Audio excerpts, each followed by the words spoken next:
এই যে আপুরা ভাইয়ারা, আমার মতো ভর্তা লাভার কে কে আছো বলো তো? আজকে তোমাদের জন্য একটা নতুন ভর্তার রেসিপি নিয়ে আসতেছি। যারা যারা ভর্তা পছন্দ করে আমার পেজটাকে অবশ্যই ফলো দিয়ে পাশে থাকবে। হ্যালো এভরিওয়ান, আসসালামু আলাইকুম। আপনারা সবাই কেমন আছেন? আশা করি সবাই অনেক অনেক ভালো আছেন। আমি আলহামদুলিল্লাহ আপনাদের দয়ায় ভালো আছি। এই যে এখানে দেখতেছেন টমেটো আর বেগুন, এটাকে আমি খুব সুন্দর করে তেলের মধ্যে, সরিষার তেলের মধ্যে লবণ, হলুদ, মরিচ দিয়ে ভালোভাবে ভেজে নিয়েছি। এই ভর্তাটা এতটা মজার হয় বলে বোঝানো যাবে না। যারা ভর্তা লাভার তারা আমার পেজটাকে অবশ্যই ফলো দিয়ে পাশে থাকবে, কারণ আমার পেজটিতে অনেক ভর্তার রেসিপি আছে। এই ভর্তাটা আজকে আমি প্রথম করেছি। আজকে আমার বাসায় মানে তরি তরকারি মানে সবজি বলতে কিছুই ছিল না, ছিল শুধু টমেটো আর বেগুন। আর একটা তরকারি রান্না করেছি, আর একটা ভর্তা করেছি। যাই হোক, এই ভর্তাটা এত মজার হয় বলে বোঝানো যাবে না। যাই হোক, ভালো করে আমি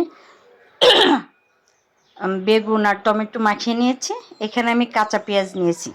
আমি সবসময় ভর্তা করি পেঁয়াজটা ভেজে, কিন্তু আজকে আমি চিন্তা করলাম না, এটা আমি কাঁচা পেঁয়াজ দিয়ে করব।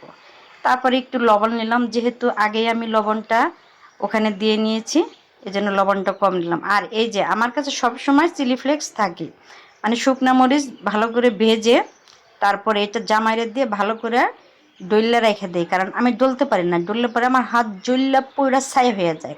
যাই হোক, তো ভালোভাবে মাখিয়ে নিয়েছি। এখানে আর আমি তেমনভাবে তেল ব্যবহার করব না, কারণ সরিষার তেল দিয়ে ভেজে পুরাটা তেল আমি এখানে নিয়ে নিয়েছি, এজন্য তেল দিলাম না। আর এটার মধ্যে ধনিয়া পাতা দিলে আরও বেশি মজার হয়, কিন্তু আমার কাছে ধনিয়া পাতা ছিল না। তাতে কি হয়েছে, ধনিয়া পাতা থাকবে না বলে তাই বলে কি ভর্তা খাওয়া মানে থেমে থাকবে? তা না, আমার কাছে ধনিয়া পাতা ছাড়াও ভর্তা চলবে। এই যে দেখেন কত সুন্দর হয়েছে ভর্তাটা, কালারটা কত সুন্দর আসছে, একটু চেখে দেখি কীরকম হয়েছে। ও মা, কি যে মজা হয়েছে! এটা দেখে যাদের জিভে জল আসতেছে না, তারা এখনই আজকে টমেটোর বেগুন যদি বাসায় থাকে তাহলে বানিয়ে নিতে পারবেন।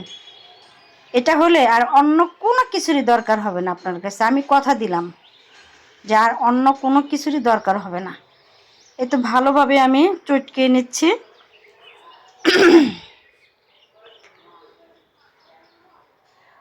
এই তো প্রায় হয়ে গেছে আমার ভর্তা। কি যে লোভনীয় দেখাচ্ছে! যখন আমি বয়স দিতেছি মনে হলো যে আবার আমি ভর্তা বানাই আজকে, কিন্তু বেগুন নেই বাসায়, কিভাবে বানাবো? টমেটো আছে কিন্তু বেগুন নাই। যাই হোক, আবার আমি বানাবো, সমস্যা নাই। এই তো হয়ে গেছে মজাদার ভর্তা। ধনিয়া পাতা না থাকলে ভর্তা খাওয়া যাবে, আমার কাছে কোনো সমস্যা নাই। ধনিয়া পাতা যখন থাকে না তখনও তো আমরা ভর্তা করে খাই না?